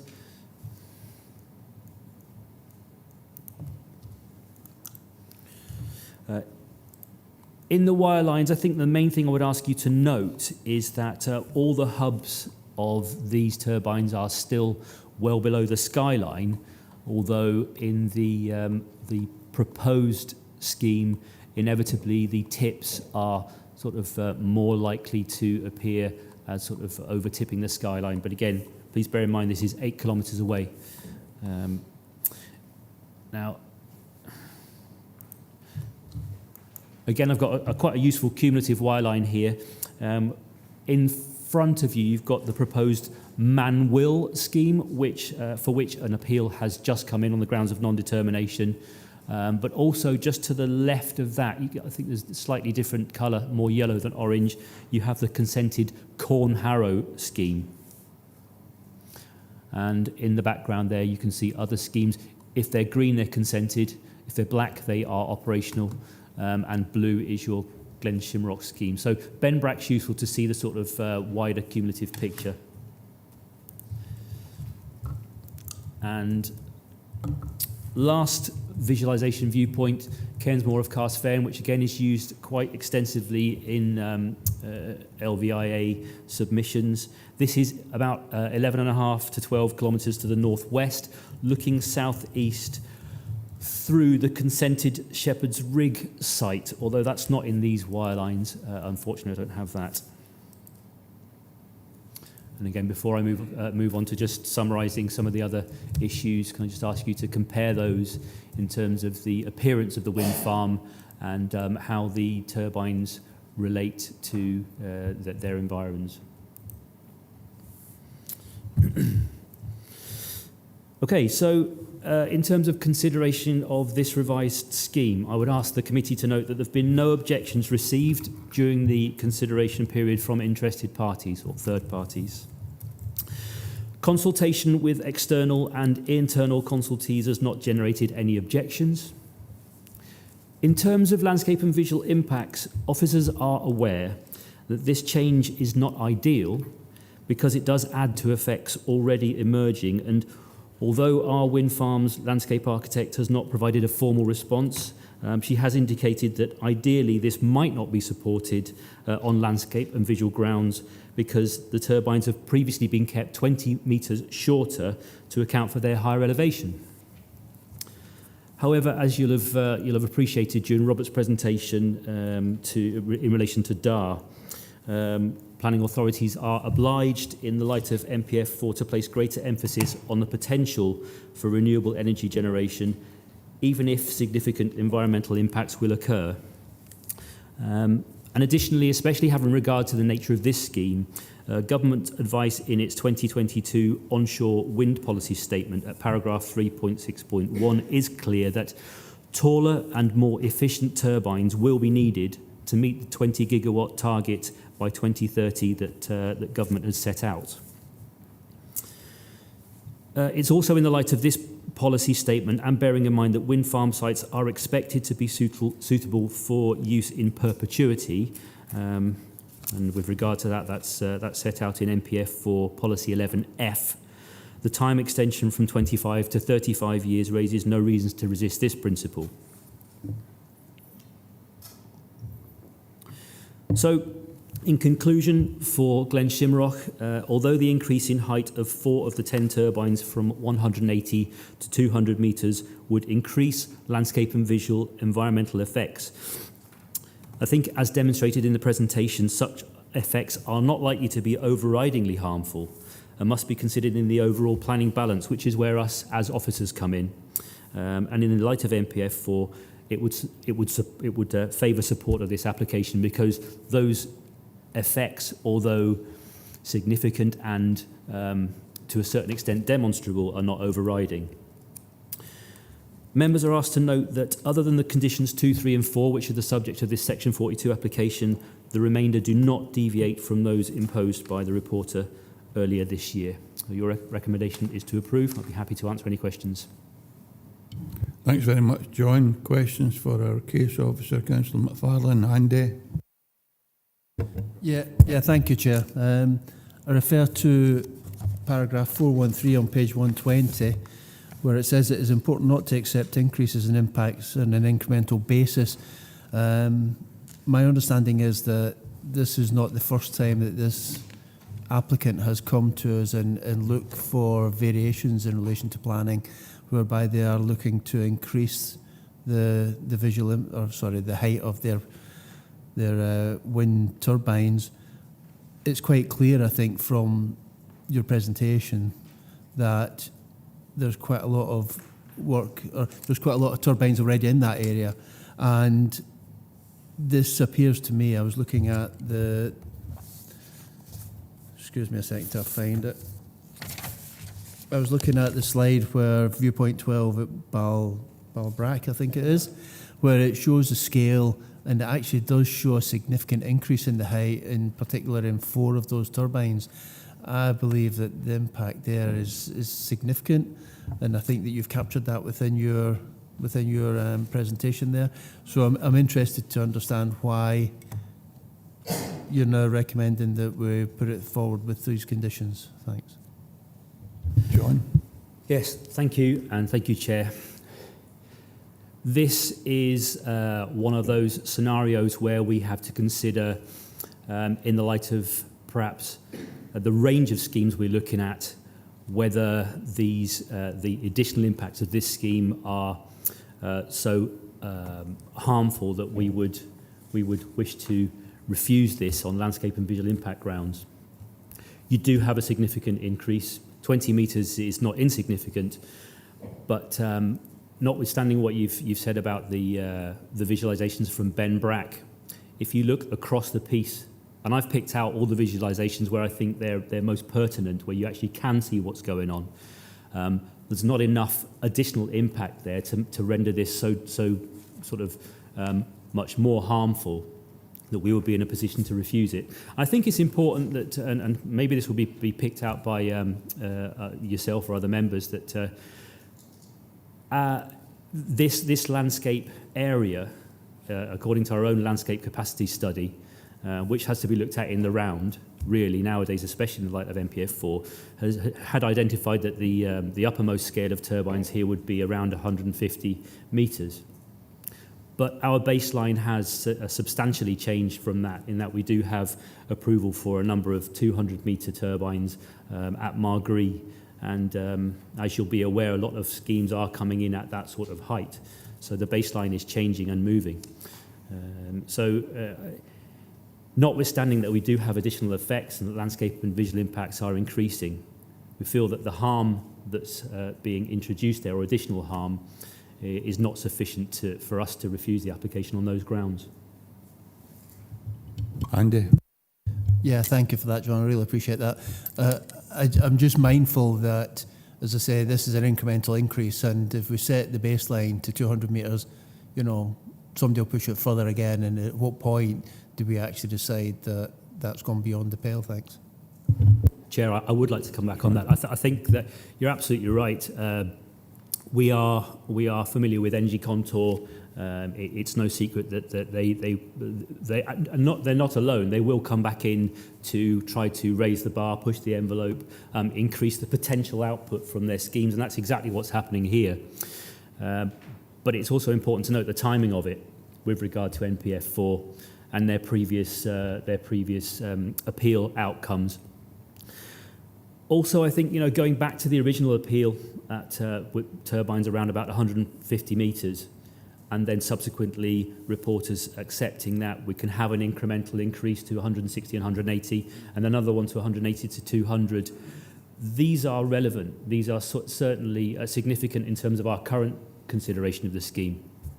If you look at how they have incrementally changed and see what we're left with, which is 4 turbines which are 20 metres shorter, you're asking us to consider quite a sort of a significant but quite a modest point with regard to what's happened before. The change from 150 metres to 200 for a lot of those turbines has already sort of set out quite a weighty change. So we're on the top margins of that. So even though it is an incremental proposal to get us them all up to 200, which having regard to how they've been kept before at 180 to 20, so there's to 200, so there's a differential. It might stick in the craw, but I think we've got to be objective about this and realise that actual change from what's consented to what's there now is not so substantial as to make this scheme unacceptable. So we're just going to have to accept that is the way that the applications come in. Thanks, Andy. Councillor Slater, David? Yes, thank you, Chair. Yes, it appears that they build smaller windmills as such and go back later, as it was said here, to increase the height of them. And the only reason I can think of that is probably to probably increase their profits as such. That's possible to come into it. And I think that like if these things go ahead, like it sets precedents at the end of the day, and how high will these windmills go? And it also shows more in the environment. It incurs more visual effect in the environment, but that doesn't seem to really worry these companies, as long as they get their windmills put up to whatever height they want. But that's my question, really.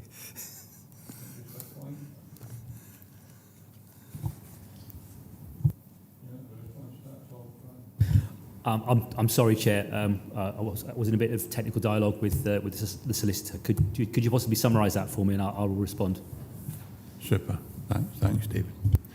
Any other hand up? Is that yours, David? A legacy one? Well, I thought he was going to give us. What's Paula? Pauline. It's okay. Thanks, Pauline. That's me to speak. Is that okay, Chair? Yes, indeed. Thank you very much. Thank you, John, for the presentation. I have a few questions. For Dumfries and Galloway Council, with the Section 42,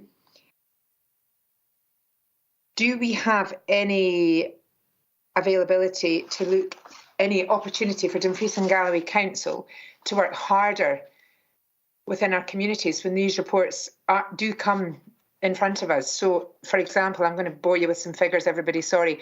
Bigger Economics recently released a report that there are now 52 wind farms in the south of Scotland, and 3/4 of these have community benefit funds distributed to 86 community councils, meaning that the contributions get diluted and diluted, which is not really achieving what our rural communities really need, especially up in places such as the areas we're talking about in this report. So, this area is really lacking a school fit for purpose, 3G, 4G sports pitches, a state-of-the-art care home, and better public transport systems. Now, I understand that the Scottish Government lacks legal powers, but recently they did strike a deal for 5 megawatts, which is £25,000 per year for Scottish turbines to be distributed to neighbouring communities. So we're just not seeing that happening at the moment, and the money's just being diluted and diluted. So in a Section 42 application or other applications, could Dumfries and Galloway not strike some sort of deal whereby our communities are really, really considered properly for additional funding? For example, second fees should be considered for those who live and work from the disruption from the constant traffic that's going to come through the towns and villages that are nearby. And I think we'll see this, should this go through today, with turbines 1, 4, 3 and 6 being increased to 200 metres. Not only the blades that will need to come through, but also the additional concrete. So if you could just give me some feedback on that, please, John, before we come to a decision. I'd just like to know what exactly is going to come through all the towns and villages, how it's going to get there, and whether or not we as a council can really listen to our communities, because I don't think it's really reaching where it needs to reach at the moment, unlike England, who've recently this year, I think it was May 23, put through some better legal processes whereby communities are getting better community benefits. So these are just my questions. Thank you so much. John? Yeah, I'll try to keep this as simple as possible. With regard to community benefits, although the information around them is available in relation to wind farm schemes, my understanding is that it's not a consideration for planning. Therefore, that side of things, which is clearly important to local communities, is not something that we can factor into our consideration. It's not a material consideration for planning. That's certainly been established by decisions in the past. So I find it difficult to comment with regard to that. And I think, generally speaking, we have a well-established planning permission at this site. And as I showed in the report, we do have a route which has already been opted for and has not changed. So we are expecting that there's going to be a lot of traffic coming through with regard to those consented schemes if and when they are developed. We're adding potentially longer sections of turbine for the remaining 4 turbines here, but we're not really changing the essence of what's going to be delivered. The same issues would occur whether they are 6 at 200 and 4 at 180, as there would be for the current proposal, so I'm not entirely sure that that's going to influence things. So I'm not entirely sure that I can give you back any more with regard to the latter part of your question. Thanks, John. And David's got up on the screen, Pauline, the Scottish Government guidance on good practice principles, and it says quite clearly community benefit is not a consideration. It's always been that case. But I would presume that the community groups that receive the voluntary contribution will make good use of them, and they should direct them to invest within the communities in the different important aspects of their own individual communities. So I think John's given you as much as he can. If there are no other speakers, Councillor Barretti. Thank you, Chair. Over the last few years, John, much more data has been collected and gone into an analysis of higher turbine rotors, and therefore getting above a particular area, which improves the efficiency of these machines, and overall, if it improves the efficiency, improves the running capabilities. Would you think that's been one of the reasons why we've seen these changes in dimensions? I think without a doubt. And that is the technology is changing so quickly, as you'll have realised when you're looking at this information, that by the time we have worked our way through a number of applications, the technology is moving on. What I would say, though, is that this is a major application for 10 turbines, which means that, and we have asked this question, the output should not exceed 50 megawatts. So we can expect that currently, under this the extant consents and what we would what we're looking at today, those turbines would be 5 megawatts or thereby.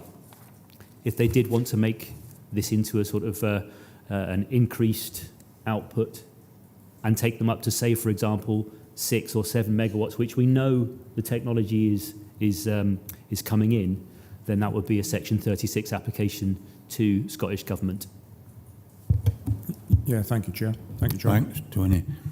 Last word, I think, to David Slater. Yes, thanks, Chair.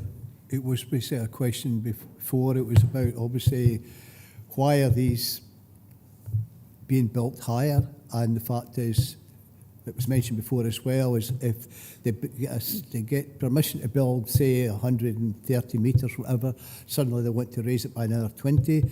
I probably foresee the fact that more and more of them, applications will come in to raise them another 20 metres. I assume that's to get them more energy and obviously make themselves more profit. So that's really my question. Do you feel that this is going to happen, that the smaller ones will eventually be applications to make them up to 200 metres in the area? Thank you, Councillor. I think I agree with most of what you said there with regard to the first part. That is what you can expect. You can expect that there will be a review and of course we're getting through our system now various proposals to repower sites, which is really because some of those sites that we sort of know and love have been around for so long that they're coming towards the end of their lifespan, and that's all part of a similar process. So yeah, what I would also say to you is that we have other schemes in front of us at the moment which will ultimately come to committee, where we have taller turbines than the ones we're looking at today. We'll be considering whether or not we need to ask for mitigation on those. We're looking at the schemes each in their own right, and we're looking at whether we can accept the environmental impacts. Again, you know, we've had Dar today, we've got Glen Shimrock. We're looking at the sort of whether a proposal is acceptable in the light of the impacts we're going to see. So it's not a given that we're going to see a lower scheme and then a taller scheme. And I'm aware of one scheme just over the border in Whitelaw Bray, which is in Scottish borders, where the developers have looked at doing that and then thought, actually, we've got ourselves a good consent. If we push the envelope further, we might delay ourselves, we might come unstuck, so we'll just build it as is. I think the difficulty for developers, and this is really from our point of view as a planning authority hearsay, is that those smaller turbines are getting less desirable. However, in regard to the European context, where turbine heights are getting taller, maybe ahead of us, and so we're being told that the lower the turbines, the more likely they are to be out of date by the time we get our consent. But that is, from our perspective, hearsay at the moment. Thanks, John. And I think we've drifted away from the planning application before us. That's a discussion about the general concept of wind farms and the extension to the height. So, no other questions for our case officer. We're in session, members. Andy? Yeah, I recommend we go with the officer's recommendations. Thank you. Tony? I'll second that, Chair. Any alternative views? Okay, in that case, Tracy, can you confirm the decision of the committee, please? Thank you, Chair. Members have agreed to approve the application subject to the conditions detailed in the report. I'm conscious we've been going on for some time now. I don't know whether lunch is there yet or no, but in order today. But anyway, Councillor Dennerley, would you like a comfort break at this juncture?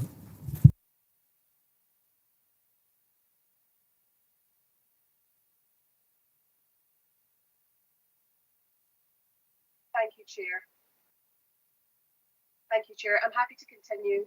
I have two interpreters at the moment who are also happy to continue. So happy to go. How many items do we have left? Is it just one on the?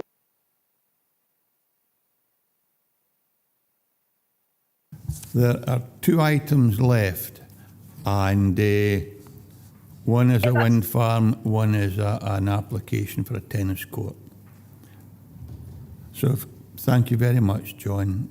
I can see by his message that he's happy to have us to continue. So, members, given that there's no lunch organised today, we will just complete our considerations on the remaining items, and that will leave the rest of your day free. So, we move on to agenda item number 7.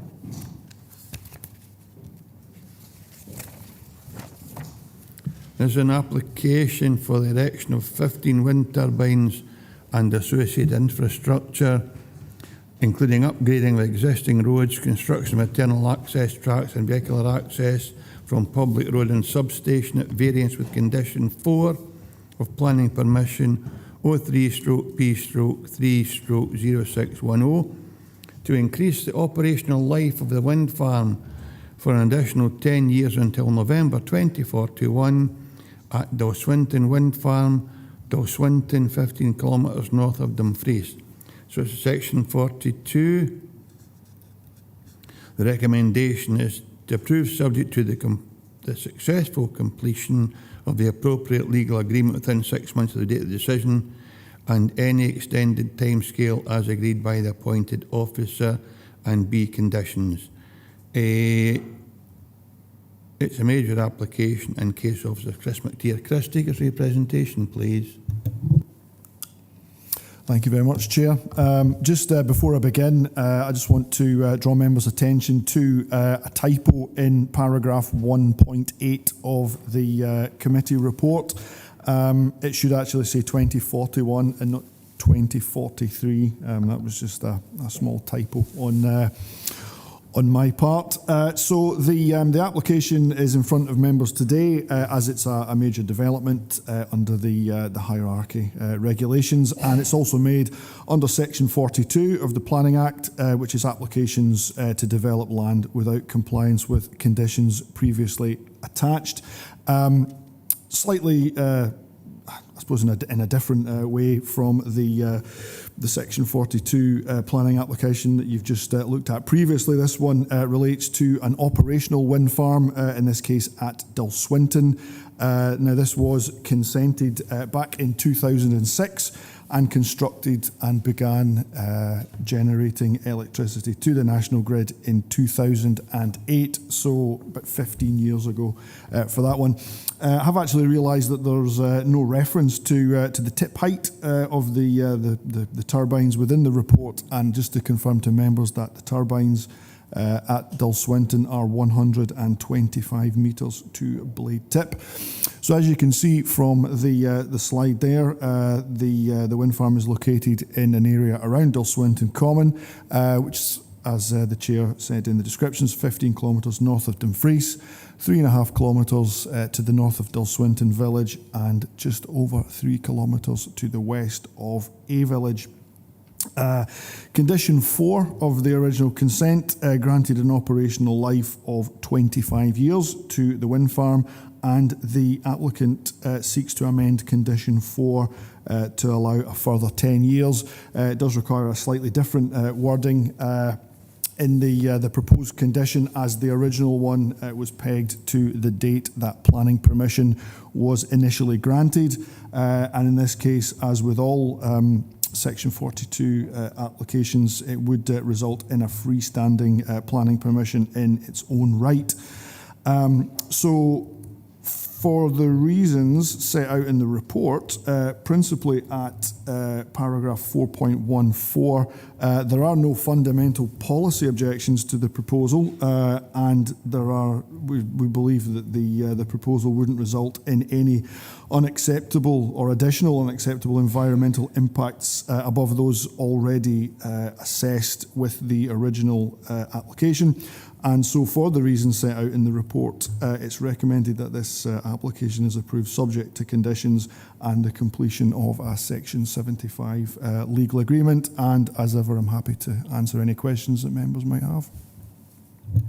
Thanks very much, Chris. Any questions for our case officer?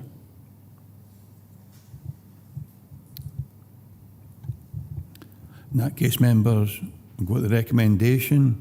Are we happy to agree with the officer's recommendation? Members are nodding in the room, so if there are no alternative views from the internet, Tracy, can you confirm the decision of the committee, please? Chair, members have agreed to approve the application subject to the successful completion of the appropriate legal agreement within 6 months of the date of the decision, or any extended timescale as agreed by the appointed officer, and the conditions detailed in the report. Thanks very much, Tracy. Move on to our last agenda item, an application for the erection of extension to existing sports leisure centre to form 3 indoor tennis courts and linked building with toilet facilities, changing area and office, and alterations to existing ramp access at King George V Park, Glasgow Road, Dumfries. Full application, the applicants Dumfries and Galloway Council. Recommendation is approved subject to conditions, and the case officers Claire Eckstein. Claire, will you take us through your presentation, please?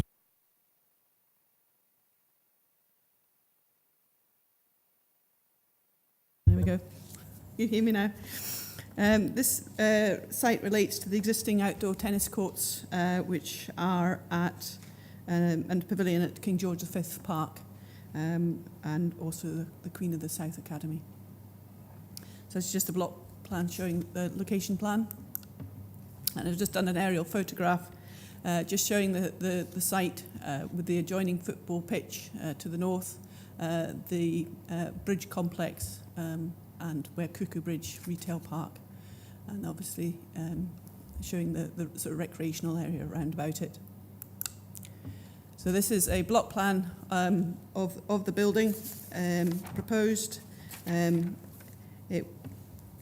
which is really on the site of the redeveloped tennis courts. And the building itself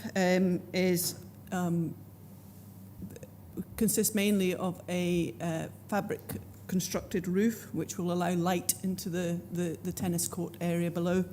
and that's up to 10.5 metres high. By comparison, it's will be similar to what the bridge complex is, you know, the building next to it. And this is obviously showing the tennis courts with the link building and the existing pavilion, which it will link into. So I've just taken a view from Glasgow Road. So this shows the bridge building, and then obviously the football pitch and the existing pavilion with the existing tennis courts behind. And then this is the car park when the existing ramp access up to the pavilion building, which we altered as part of this scheme. And then this just shows the pavilion building itself with the new link extension to the right-hand side of that. And this just shows along this is panning right from the previous photograph. It just shows the side of the existing tennis courts, which will be extended slightly to the right to accommodate the building itself. And then this is looking south from the southeast elevation of the tennis courts with the brick wall and the football pitch, which is to the right-hand side of that. And then this is actually showing the tennis courts themselves, which are just being used as a sort of football pitch at the moment. They're fairly disused. And then this is a view across the football pitch towards the pavilion, and you can see the existing tree band and the houses which are on College Road in the background. So the recommendation is to approve the proposal. Obviously, we've put on a condition just to confirm the precise details of the finishes, but we do feel that it will significantly improve tennis court facilities that are currently available at the site. And so, subject to these conditions, its recommendation is to approve. Thank you, Claire. Andy? Yeah, thank you, Chair. Thank you, Claire. It seems to me to be a fairly straightforward application. It's obviously an enhancement to what's already there. One point I would like to clarify, if Claire can assist, is she says that the fabric roof would allow light in, so I'm assuming that that means that it would let light out if it was illuminated. So do we have any sort of controls in relation to that, or any further information? Thank you. Thanks, Claire. We don't have any information regarding, well, there will be internal illumination. At the moment, the site does actually have, over the tennis courts itself, a large a floodlight which does illuminate that area of the tennis courts, and then obviously there's floodlighting around the existing football pitch. Thanks, Andy. Thanks, Claire. David? Yes, thank you, Chair. Yes, I would propose this actually goes ahead, because we haven't had tennis courts for some time now because we lost the ones in the Dock Park. Only one question I would ask: where it's being built, there's some large trees there. Are any of these to be lost or not? Thank you. Claire? As I said in the report, there are large trees around about it, but it's only the very small trees, which I think you can see in, if I can just go back to the that photograph here. There's some smaller trees which are immediately adjacent to the existing facility, which will be lost or partly affected by the proposal. But the big, large trees, which you can see on the right-hand side of the photograph, wouldn't be affected by the proposal. Thank you very much for that. Thank you. Thanks, Claire. Thanks, David. Keith Walters, please. Yeah, just a couple of detailed questions, really. One is on 1.3, page 157. It says the existing three-court carpet tennis pitch. It's also being used as a football pitch. So my question is, would this would this mean that the access to a football pitch would be withdrawn? Is it only available for tennis? That'd be one thing. And the other thing is, there doesn't seem to be any mention of what the surface of this is made of. You did mention something about it being in the conditions, but what is it? Is it a surface that can be used for other sports apart from tennis, or is it only specifically tennis? Thanks. Claire? We wouldn't worry about the specifics of the actual tennis court itself because it's within the building. But a lot of the court's dimensions and surfacing are set out by the requirements set by the LTA, who will be one of the grant funding for the building itself. So that will be the restriction in terms of what's used for the surfacing, and they have the sizes for the tennis court areas and the runoff areas either side. So we can't control what's inside and how the courts will be surfaced themselves. That fine, Keith? Yeah, that's fine. So that answers the question about whether it's a removal of something that's being used for football at the moment. Claire? So it will be, yeah? No, it's they've always been tennis courts there. It's just that the football, it's been used as informally as a football pitch, but being out there and seeing the quality of it, it's not great. Great, thanks, Right. Claire. Thanks, Keith. Thanks. So if there are no other questions for our case officer, we're in session, members. Happy to agree the proposal as set out in the papers. Thanks, everybody. Tracy, can you just confirm the decision, please? Thanks, Chair. Members have agreed to approve the application subject to the conditions detailed in the report. Thank you. I have no other business, members. Thank you very much for your attendance today. I look forward to seeing you on the 13th of December. Thanks very much, everyone. Thank you, Chair. Thank you.